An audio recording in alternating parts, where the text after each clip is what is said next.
La généalogie, c'est celui qui part de l'océan pour retrouver les sources, c'est-à-dire le départ de la population. Savoir d'où on vient et où on va. Savoir d'où on vient, connaître ses ancêtres, savoir ce qu'ils ont fait. Il existe peut-être autant de définitions de la généalogie qu'il existe de généalogistes, mais une chose est sûre, la généalogie passionne et intéresse de plus en plus de monde. Le comité des fêtes de Pierrevillers l'a bien compris et vient d'organiser la première rencontre de la généalogie et du patrimoine. Et pour une première du genre de la localité, ce fut un véritable succès. Des centaines de curieux et d'amateurs de généalogie sont venus pour obtenir de simples informations ou pour essayer de rechercher leurs ancêtres. Des généalogistes confirmés appartenant aux différents cercles de généalogie de la région étaient là pour orienter leurs recherches. Afin de comprendre l'engouement actuel pour la généalogie, nous avons rencontré deux hommes à la fois passionnants et surtout passionnés. Ils nous expliquent l'importance de la généalogie et des conseils pratiques pour débuter ces recherches. On va tellement vite aujourd'hui maintenant, on ne se retourne plus derrière soi. Mes enfants, par exemple, ils connaissent à peine leurs grands-parents.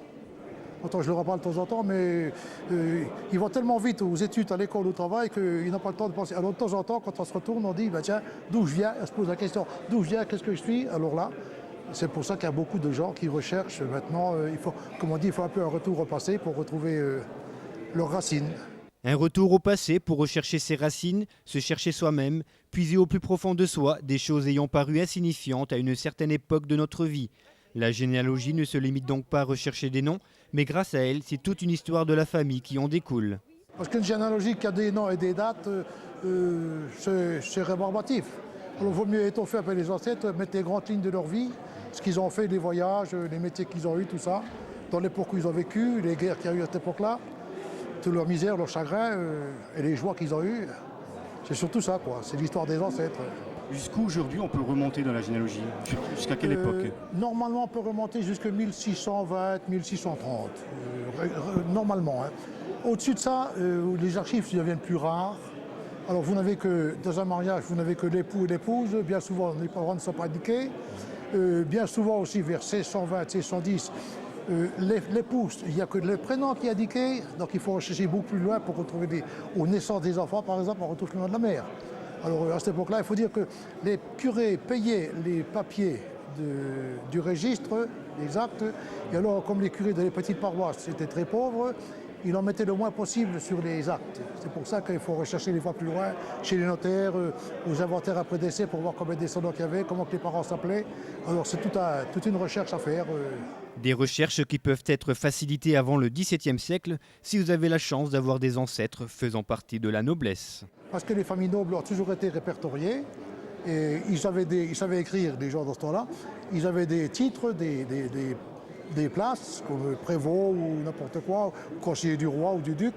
Et alors leur généalogie était déjà connue. Alors ceux-là les remontent jusqu'à 1400, même avant. Mais les autres, un laboureur par exemple, un tailleur, un carrier, à partir de 1600, on a du mal de les retrouver. Autre problème, et non des moindres pour les généalogistes et surtout pour la Moselle, sa proximité avec l'Allemagne. Mais plus surprenant encore, l'immigration dans les années 50 de milliers de personnes vers les États-Unis est un facteur supplémentaire de difficulté. C'est un problème pour les généalogistes, même au niveau des États-Unis, il y a beaucoup de gens, il y a quelque chose comme 48 millions de personnes qui ont émigré dans les années 50 aux États-Unis, donc ça fait un flot énorme. Et si vous allez aux États-Unis, dans des villes comme Cincinnati, vous verrez des plaques commémoratives en français et en allemand. Et donc, vous aurez le loisir de voir que le voisin de celui qui vous héberge du dessus s'appelle Georges, donc un prénom bien français. Et deux maisons en dessous, il s'appelait Jim, mais bon, ce sont des gens qui parlent très couramment l'allemand. Donc, ça prouve bien que les colons français et allemands sont passés par là. Donc c'est primordial de savoir lire l'allemand, écriture Suterlin, parce que l'allemand classique n'y est pas écrit, c'est-à-dire on écrit d'une façon différente. Hein. Pas facile donc de rechercher ses ancêtres. Il faut du temps, de la persévérance et surtout beaucoup de patience. Mais au départ, si la généalogie ne demande pas beaucoup de moyens, vous aurez simplement besoin d'un peu de papier, d'un bon crayon, d'un accès à une bibliothèque ou quelques visites en mairie. Très vite, votre inscription à un cercle de généalogie deviendra pratiquement indispensable. Notre but de l'association est d'abord de faire un inventaire aussi précis que possible de l'existant. Et il s'agit surtout de remonter tous les actes jusqu'au départ, c'est-à-dire les actes les plus anciens, afin de pouvoir faire profiter à tout le monde de nos informations, de notre savoir-faire, et aussi de recevoir en échange le savoir-faire d'autrui, parce que les informations ne doivent pas circuler à sens unique, mais doivent circuler dans les deux sens, aussi bien dans le sens adhérent ou visiteur vers l'association que de l'association vers les visiteurs. Et il est très important de savoir que très souvent, les chercheurs en généalogie sont très souvent en but à des problèmes insurmontables pour le commun des mortels, c'est-à-dire lorsqu'ils retrouvent une généalogie où les parents ne sont pas donnés, des veuvages où les lieux ne sont pas donnés. Et là, les gens, en règle générale, sont en but à d'énormes problèmes. Et là, la mise en commun de toutes les informations, de toutes les personnes bénévoles, les chercheurs, les travailleurs, au sein d'un ordinateur, sont les bienvenus. À l'heure actuelle, notre ordinateur contient plus de 3 500 000 actes sur toute la Lorraine. Nous sommes également en contact avec les généalogistes allemands. Ils nous permettent aussi de déchiffrer les actes très très difficiles à lire, parce que bon, en règle générale, nous arrivons à déchiffrer, mais il y a des actes très très anciens de la période avant 1600 ou début XVIIe siècle. Ils sont très très difficiles à lire, et bon, nous avons besoin de leur secours aussi. Autre solution incontournable qui se développe de plus en plus, l'informatique et bien sûr Internet. Des pages personnelles et des bases de données mondiales vous permettront d'échanger éventuellement vos recherches et de trouver pourquoi pas de nouveaux cousins. Logiciels informatiques, Internet et cercles de généalogie semblent donc aujourd'hui être indispensables pour tout généalogiste. Et quel plaisir de retrouver ses ancêtres et dans certains cas de faire de drôles de découvertes. J'ai dans ma famille, mes parents par exemple, étaient cousins germains utérin, c'est-à-dire qu'ils descendaient de la même mère mais pas du même père.